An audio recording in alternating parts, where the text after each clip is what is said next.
been well documented that the first attempt that you recorded for Capital, your first attempt at recording an album, took 2 attempts. Yeah. Now, is there any truth to the rumor that the band's advance for the Black Album was born on drugs and alcohol? Well, I'm sure a significant percentage. Yeah. I mean, we just got signed to a major label and handed a wad of cash to make a record with. And how do you know, you got to have some parties. We were not quite as focused when we made what's now called the Black Album. Have you heard it? It's one of my bits of it, yeah. Yeah, it's one of my favorites. It's so raw, it's so organic. I think there's this essence and spark of songwriting, and I think one of the biggest challenges is to not lose that during the tracking, mixing, and mastering process.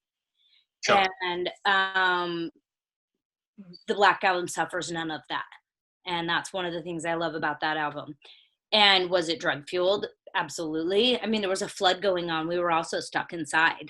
Like there was a torrential downpours and flooding happening in Portland while that record was being made.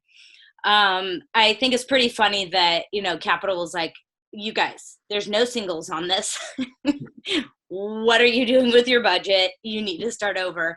Some songs did end up on Come Down that were on the Black Album. Yeah, it was a funny start to major label life for sure. Well, speaking of, few people know what it's like to have been signed to a major label, let alone dropped from one.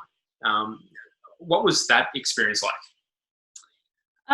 Well, it's an experience that I don't think many people will really ever even have access to now. We were kind of right at the fall of the heyday of major labels, of unlimited expense accounts and, these labels running around and just basically hoarding bands. And one of the saddest things that we would see was a ton of bands that would get signed at the same time as us would just be shelved. Bands that could have probably really thrived on an indie label were instead now owned by a major label that didn't care about them at all.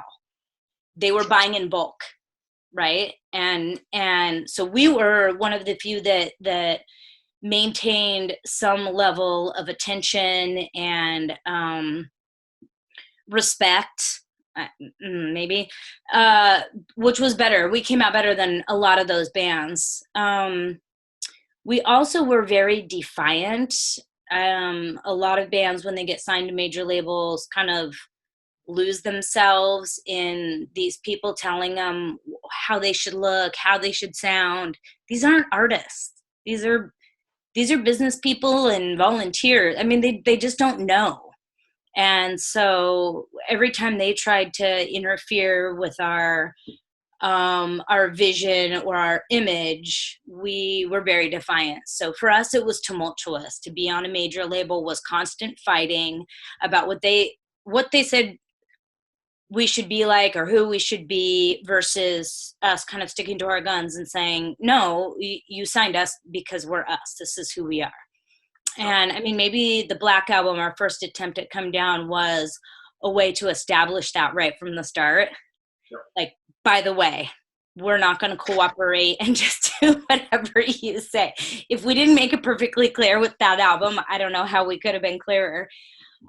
So for us, it was just constant battle, and I was also so much younger and so naive that I really didn't know what was going on most of the time. I mean, the saddest part was I really tried to establish relationships with these people. And so for those first couple records, I would go down with my roller skates in the Capitol building and, roll into the different offices and establish these relationships. And then the next record would come out and it would be all different people. And Right. so you realize, or for me personally, how disheartening it was. There was no point.